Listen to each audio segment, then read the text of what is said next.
हाँ तो दोस्तों यहाँ पे इक्विटा स्मॉल फाइनेंस बैंक के क्वार्टरली नंबर्स आ चुके हैं, तो उसी के बारे में हम इस वीडियो में बात करेंगे और जानेंगे कि अब आपको इक्विटा स्मॉल फाइनेंस बैंक के अंदर इन्वेस्ट करना चाहिए या नहीं। तो चलिए शुरू करते हैं। देखिए यहाँ पे जो बैंक को जो अभी टोटल प्रॉफिट हुआ है वो है 11 करोड़ का, जबकि पिछले क्वार्टर में बैंक को 112 करोड़ का प्रॉफिट हुआ था। तो यहाँ पर अगर आप देखोगे तो क्वार्टरली बेसिस के जो नंबर्स थे वो आपको यहाँ पे बहुत ज़्यादा डिसअपॉइंट करेंगे, लेकिन इसके पीछे का रीजन क्या है इसके बारे में भी हम बात करेंगे। उससे पहले हम यहाँ पे ईयर ऑन ईयर बेसिस के नंबर देखते हैं। तो ये देखिए अभी बैंक को 11 करोड़ का प्रॉफिट हुआ है, जबकि पिछले साल इसी सेम क्वार्टर में बैंक को 57 करोड़ का प्रॉफिट हुआ था। तो ईयर ऑन ईयर बेसिस पे भी ये नंबर हमें डिसअपॉइंट करेगा। अब उसके पीछे का रीजन है, सबसे पहला रीजन है वो है ग्रॉस एनपीए के नंबर।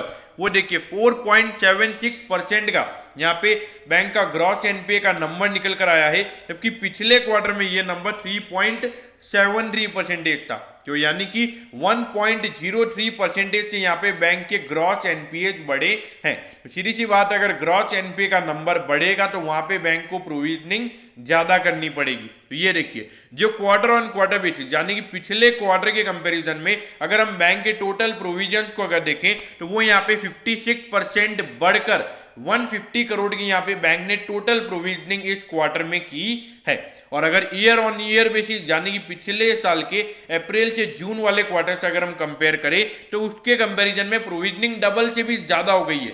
ये देखिए 120% यहाँ पे बैंक के प्रोविजन बढ़कर 150 करोड़ की यहाँ पे बैंक ने टोटल प्रोविजनिंग की है। तो यहां पर अगर आप देखोगे जो प्रोविजनिंग इतनी ज्यादा बैंक क्यों कर रहा है, क्योंकि जो ग्रॉस एनपीए का नंबर है वो इतना बड़ा है। अगर बैंक के डिफॉल्ट बढ़ेंगे तो वहां पे बैंक को प्रोविजनिंग ज्यादा करनी पड़ेगी। तो इसीलिए यहां पर अगर आप देखोगे जो नेट एनपीए का नंबर है वो भी यहां पर बड़ा है। देखिए इसके अंदर हम वैसे ग्रॉस एनपीए का नंबर आया 4.76%, फिर इसमें हम प्रोविजन को माइनस कर देते हैं, फिर निकल कर आता है नेट एनपीए का नंबर। तो नेट एनपीए का नंबर यहाँ पे 2.38% निकल कर आया है, जबकि पिछले क्वार्टर में ये नंबर 1.58% था। तो यानी कि 0.80% से यहाँ पे बैंक का नेट एनपीए का नंबर भी हमें बढ़ता हुआ नजर आ रहा है। ऑल्दो मुझे लगता है कि जब तक ये बैंक ने सफिशिएंट प्रोविजनिंग यहाँ पे कर रखी है और ये एनपीए का नंबर रीजनेबली गुड है। अब देखिए ये नंबर ऑलरेडी एक्सपेक्टेड था, क्योंकि बैंक ने जब है ना क्वार्टर वन के अपडेट दिए थे उसमें लिखा हुआ था कि जो कलेक्शन एफिशिएंसी वो इस बार अच्छी नहीं रही है। तो अगर जब आप लोन के जो रीपेमेंट है, जिन्होंने आपसे लोन ले रखा है उनसे अगर आप लोन के जो इंटरेस्ट पेमेंट है वो अगर आप ले ही नहीं पाओगे तो सीधी सी बात है कि वहां पे आपके डिफॉल्ट रेशियोज बढ़ेंगे।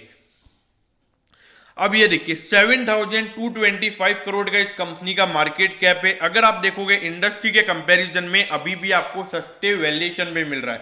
लेकिन देखिए आपको पता होना चाहिए कि अगर आप जितने भी स्मॉल फाइनेंस बैंक के AU small finance bank, Ujjivan small finance bank और उसके अलावा सूर्योदय स्मॉल फाइनेंस बैंक, इन सबके जो एनपीए के नंबर्स है इनके मुताबिक अगर आप देखोगे तो सबसे ज्यादा मतलब सबसे कम जो एनपीए के नंबर्स हैं वो है इक्विटा स्मॉल फाइनेंस बैंक के।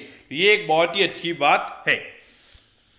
अब ये देखिए पिछले 4 साल से लगातार ये बैंक कंसिस्टेंटली ग्रो कर रहा है। और उसके अलावा अगर प्रॉफिटेबिलिटी की बात करें तो हर साल यहाँ पे बैंक की प्रॉफिटेबिलिटी बढ़ रही है। ऑल्दो अभी यहाँ पे क्वार्टरली बेसिस पे भी नंबर अच्छे नहीं है और ईयर ऑन ईयर बेसिस पे भी यहाँ पे ये नंबर अच्छे नहीं है।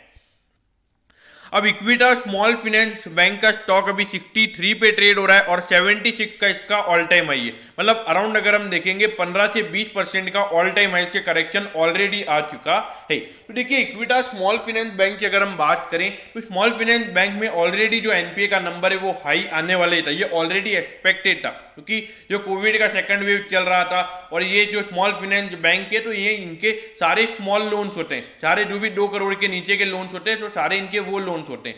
लेकिन इनका जो कासा रेशियो वो लगातार बढ़ रहा है। मेरे ख्याल से जो सारे स्मॉल फाइनेंस बैंक से उनके अंदर कोई अगर सबसे अच्छा परफॉर्म करता हुआ नजर आ रहा है तो वो है इक्विटा स्मॉल फाइनेंस बैंक। देखिए अभी AU small finance bank, Ujjivan, SFB, इनके भी नंबर्स आने वाले, मुझे लगता है कि वहां पे डिफॉल्ट रेशियोज और ज्यादा होते हुए नजर में आएंगे। तो इसीलिए अगर आप इक्विटा स्मॉल फाइनेंस बैंक में लॉन्ग टर्म के लिए इन्वेस्टेड रहिए। अगर इन्वेस्ट करना चाहते हैं और अगर मार्केट यहाँ पे स्टॉक को करेक्ट करता है इस लेवल से 10 से 20% तो जरूर आपने यहाँ इन्वेस्ट करना चाहिए।